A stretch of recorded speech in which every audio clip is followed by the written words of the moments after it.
অফিসের একটা ফাইল চুরি হয়ে গিয়েছে। আমিনুল ইসলামের ধারণার মতে কেউ এসেছিল অফিসে এবং ফাইল চুরি করে নিয়ে গেছে। সন্ধ্যার বাসে তিনি অফিসের পেছনে সিসিটিভি ফুটেজ চেক করেন। হঠাৎ তার নজরে পড়ে একটা দৃশ্যের উপর, ইভা এবং শিহাবের ঘনিষ্ঠ কিছু মুহূর্ত।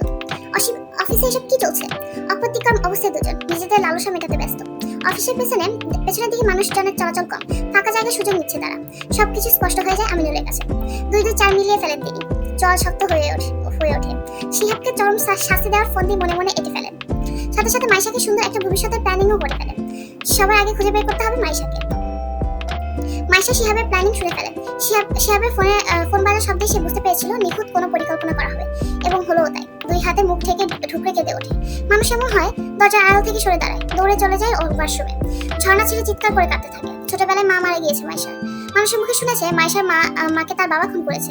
বাবা কখনো একটুও ভালোবাসেনি মাইশাকে। মাকে কবর দিয়ে তার পরের দিনই বিয়ে করে নতুন মা ঘরে আনে। দাদা দাদি নানা নানু কেউই নেই মাইশার। এতিম মাইশা বাবা এবং সৎ মায়ের খেতে খেতে বড় হয়েছে। কলেজে ওঠার পর পরিচয় হয় শিহাবের সাথে। ভালো লাগা ভালোবাসা খুনসুটি দুশ্মিতে 2 বছর পার করে। একদিন হুট করে এক বুড়ো লোকের সাথে মাইশার বাবা তার বিয়ে ঠিক করে। বিয়ের দিন শিহাবের হাত ধরে পালিয়েছিল। 2 মাস ভালোভাবে সংসার করেছিল। তারপর থেকে শিহাব বদলাতে থাকে। অতীত ভেবে মাইশার কান্নার গতি বেড়ে যায়। তার তখন ইচ্ছে করছিল আমিনুল ইসলামকে সত্যিটা বলে দিতে, কিন্তু পারেনি। যদি তিনি বিশ্বাস না করতো তখন তো আবার শিহাবের সাথেই ফিরতে হতো। তখন শিহাব মাইশাকে মেরে ফেলতো, এটা জানে মাইশা।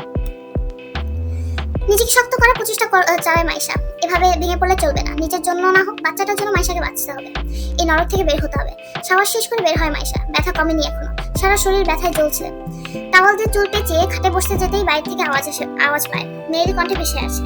মাইশা ধীরে সুস্থে দরজার কাছে গিয়ে দাঁড়ায়। ইভা এসেছে। শিহাবের কোলে বসে চুম্বন নেয় ব্যস্ত তারা। মাইশা চোখ বন্ধ করে নেয়। খাটে এসে বসে। 2 চোখ বেয়ে আবারও কয়েক ফোঁটা পানি গড়িয়ে পড়ে। ইভা কেন এসেছে? নিশ্চয়ই মাইশার বাচ্চা নষ্ট করার ওষুধ নিয়ে এসেছে। এবার নিশ্চয়ই খাবারের সাথে মিশিয়ে মাইশাকে খাইয়ে দিবে, আর তার অনাগত সন্তান মারা যাবে। মাইশা এটা মেনে দিবে?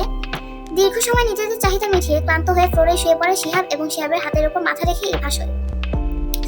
জান, মেয়েটাকে তাড়াও না। শিহাব মাথার উপরে থাকা সাদা তোয়ালটার দিকে তাকিয়ে থাকে। ভাবছে সে কিছু। আমাদের বিয়ে হয়ে গেলে খুব ভালো হবে, তাই না ইভা? ইভা খুশিতে গদগদ হয়ে জবাব দেয়, খুব ভালো হবে তো। আমি মাইশাকে ঠকিয়ে তোমার শপে দিচ্ছি। তোমার পরে অন্য কারোর কাছে যাব না, আর তার কি গ্যারান্টি আছে? বাঁকা হাসি ইভা। মাইশার মতো বোকা আমি নেই। তোমার থেকে বড় খেলোয়াড়, দুর্বল ভেবো না। শিহাব জবাব দেয়, তোমার সোকল বউকে খাইয়ে এসো, দেরি হয়ে যাচ্ছে। শিহাব উঠে পড়ে, পরনের কাপড় ঠিক করে কিচেনে চলে যায়। গরম দুধে ওষুধ মিশিয়ে চলে যায় রুমে। ইভা ফোন দেখায় ব্যস্ত হয়ে পড়ে। শিহাব রুমে গিয়ে দেখে মাইশা নেই। ওয়াশরুমের দরজা খোলা। বের করিতে চলে যায় শিহাব। সেখানেও নেই মাইশা। টেনশনে পড়ে যায় শিহাব। কোথায় গেল? পালালো না তো? পালালে পালাক। এসবে ধার ধারে না শিহাব। কিছু পিকচার কালেক্ট করেছে সে। মাইশার বিষয়ে কেউ কিছু বললে পিকচারগুলো দেখিয়ে দিবে এবং বলবে অন্য ছেলের সাথে পালিয়েছে। দুধের গ্লাসটা টেবিলে রাখতে একটা চিরকুট দেখতে পায় শিহাব।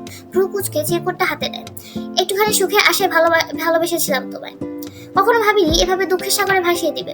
অভিশাপ দেব তোমায়, ভালো থেকো। চিরকুটটা টুকরো টুকরো করে ছিঁড়ে ফেললো শিহাব। ইমোশনাল কথাবার্তা তার ঠিক ভালো লাগে না, বিরক্ত লাগে। হাঁটতে হাঁটতে কত দূর চলে এসেছে জানা নেই মাইশার। গলা শুকিয়ে গিয়েছে। কাঠফাটা রোদ দূরে শরীর পুড়িয়ে দিচ্ছে। কপাল পেয়ে ঘাম ঝরছে। মাথা ঘুরছে। যে কোনো মুহূর্তে পড়ে যাবে এমন অবস্থা। আর হাঁটতে পারবে না মাইশা। রাস্তার পাশে বসে পড়ে, বড় বটগাছটার ছায়াতলে। চোখ দুটো বুজে আসছে। তাকিয়ে থাকা দায়। কোথায় যাবে? আল্লাহ ঠিক একটা ব্যবস্থা করে দিবে। বাঁচার জন্য একটা রাস্তার সন্ধান দিবে। নাকি এখানেই সমাপ্তি ঘটবে মাইশা নামক মানুষটার? রিয়াদ গাড়ি করে যাচ্ছিল আয়রার স্কুলে। বাবা ব্যস্ত থাকায় তাকেই যেতে হচ্ছে বোনকে আনতে। হঠাৎ করে চোখে পড়ে মাইশার দিকে। মনে মধ্যে প্রশান্তি বয়ে যায় রিয়াদের। অ্যাটলিস্ট মেয়েটাকে খুঁজে পেল। সকাল থেকে রিয়াদের চিন্তা হচ্ছিল ওই লোকটা মেয়েটার কোনো ক্ষতি না করে দেয়। গাড়ি সাইড করে দাঁড় করিয়ে মাইশার কাছে যায় রিয়াদ। মাইশা গাছে পিঠ ঠেকিয়ে চোখ বন্ধ করে আছেন। হেই মিসেস, শুনতে পাচ্ছেন? কারো ডাকে পিটপিট করে চোখ খুলে মাইশা। সকালকার সেই ছেলেকে দেখে সোজা হয়ে বসে। চলুন আমার সাথে। মাইশা জবাব দেয় না এবং এক ফোঁটাও নড়ে না। রিয়াদ বুঝতে পারে এভাবে মেয়েটা যাবে না। পাপা আপনার জন্য এক কাজ ঠিক করেছে। আমাদের এতিমখানায় রান্না করবেন এবং সেখানেই থাকবেন। স্যালারি একটু কম হবে, চলবে? মাইশা চোখ দুটো চিকচিক করে ওঠে। আস্তে আস্তে উঠে দাঁড়ায়। রিয়াদ মুচকি হাসে। গাড়ির পেছনে দরজা খুলে দেয়। এই গল্প শুনবার জন্য ধন্যবাদ। নেক্সট মিস করবেন না। সাবস্ক্রাইব আর ফলো করুন, আর বন্ধুদের সাথে শেয়ার করতে ভুলবেন না।